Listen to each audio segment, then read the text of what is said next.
It cost him 7 points. He's got 8.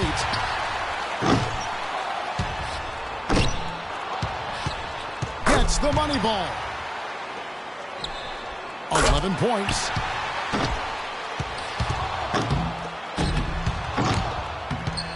Finishes with 11. Well, not his finest showing. I think we can all agree he could have done a lot better. Yeah, he really struggled with the money balls. I mean, I'm not laughing at him, but he missed 4 of them. That's going to always make things extra hard for you when you don't cash in the money balls. And so we'll see Wesley Matthews. You know, Wes Matthews, Kevin, out of Marquette, had a really solid career there, but was undrafted. A player who's really solidified himself as a quality NBA talent. I mean, a tough defender. He's a pretty good shooter. Can handle it. I mean, there's not anything he doesn't do reasonably well. You remember his dad, Wes Matthews, don't you? Yeah, I do. I remember, those Wisconsin teams cost me a Big Ten championship. Cost us a Big Ten title back in 1980, and Wes Matthews was the culprit. He was the catalyst for knocking us off twice in those games. I am sorry I brought that up. You knew what you were doing. I know I did knew what not. you were doing. Yeah, you knew what you were doing. Steve, help me out here. To stay in it, he needs at least 11. I think that's definitely a score within his reach, guys. And now he's in second place all by himself. Up to 15 now. A total of 17 points that he'll take away from that round. I'd say he handled that round pretty well, guys. Well, the key was, Kevin, he took 6 out of a possible 10 points from the money balls. And those are huge points. You've got to take advantage of them, and he did. So here's LeBron now. He's got to have at least 12 to avoid getting knocked out. The door left open here. He's in good shape. Money ball, no good. Uh-oh. Off the mark with 5 in a row now. Hey, yeah, that's right. A sluggish beginning. He needs 8 points more. He's got 5. He racks down 2 to go. 5 points more to stay in it. Now 8 points. Now 9 points. Down to the final rack. 2 more points to stick around.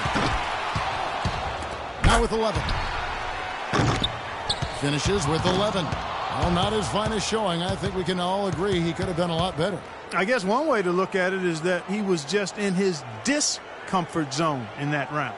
You know, Clark, no need to even put it into words. We could all see how unsettled he was. That did not go well from the start. And here we go with Freak. He's in a good spot getting to go last. It's no mystery how many points he needs to move on. And over his career, just a superb long-range marksman. This is it, Steve, bringing up the rear. Yeah, you know, everyone's already put forward with their best effort already, so he knows the number to beat. He knows what he's up against, and now it's just a matter of getting into his groove. 5 more points to stay in it. Now 8 points. 4 more points to stay alive. 11 on the board. As it stands now, he's in a tie for third. That moves him to third.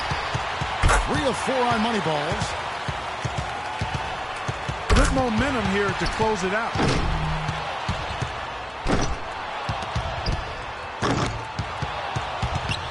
Couldn't finish it off, but still put up an impressive number. He tallies 18 points. Boy, he looked great out there, didn't he? Well, we all know how important the money balls are in this event, and he hit 4 out of 5 of them. That's very good work.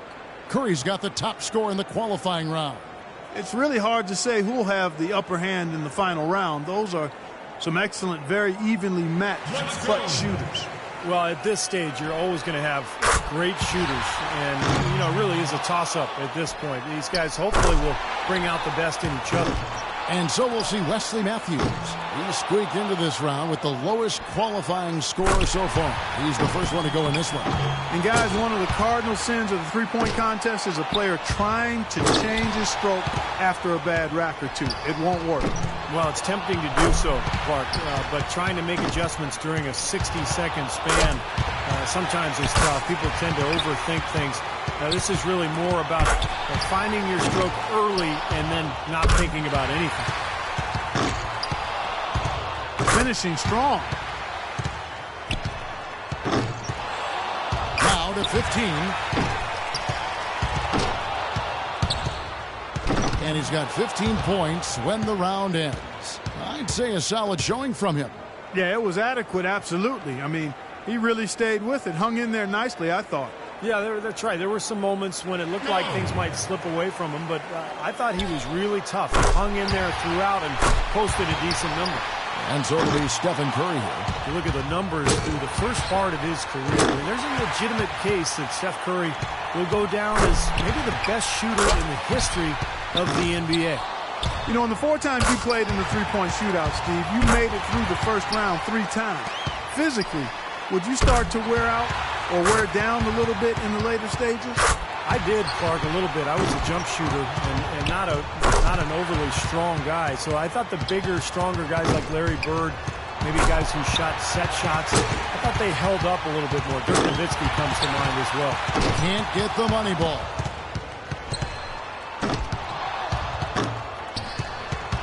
No good with his 4th in a row. 19 to score. The round ends, and he's got 19. He was really enjoying himself out there that time, guys. Yeah, it was a terrific start. He was feeling it from the get-go.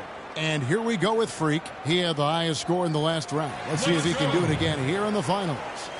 You know, I feel like guys sometimes start to drift off mentally deep in a round. How about you, Steve? Did you ever find your focus slipping away as you got to the last couple of racks? Yeah, I think my first couple of years, you know, by the 3rd rack, I started thinking about, you know, popcorn or, you know, maybe where I was going to go to dinner later. That's 7. Solid start there.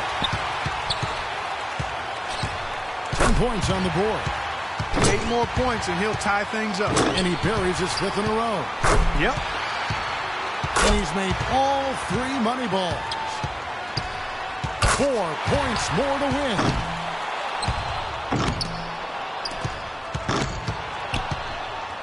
Final rack, he needs 3 points. Now with 17. 1 more for the tie. He's at 19. So he's got 19 points. His stroke looked terrific in that round, guys. Boy, he put that 3rd rack to bed in a hurry, didn't he? Just about the fastest 6 points you'll see in the shootout. And so it'll be Stephen Curry here. Well, back to Curry. What is crazy is that he puts up all that he does while being one of the few who can shoot off the dribble. You know, most other guys, Clark, at his level, are catch-and-shoot guys. No, he's remarkable with his ability to shoot it off the bounce. Just a really pure stroke. One of the purest in the history of the league, in my opinion. 6. He's up to 7. Respectable start here. 9 points is what he finishes with. And here we go with Freak. 60 seconds on the clock. He knows the number to beat. Let's go.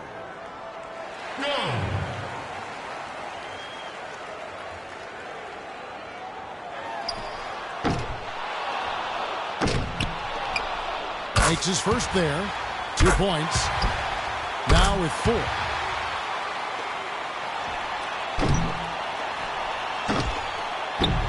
Five points now. Money ball, no good. So he puts just 6 points on the board. And as we close out the Foot Locker three-point contest, we can safely say that one man shooting tonight was absolutely remarkable. This year's champion, Stephen Curry. It was a great event. There's always so much excitement packed into the three-point contest. Yeah, no question, Clark. Those were some real theatrics we saw out there today. And from all of us here at 2K Sports, we're thrilled to have brought you this year's three-point contest. This is Kevin Harlan, along with Steve Kerr and Clark Kellogg, saying...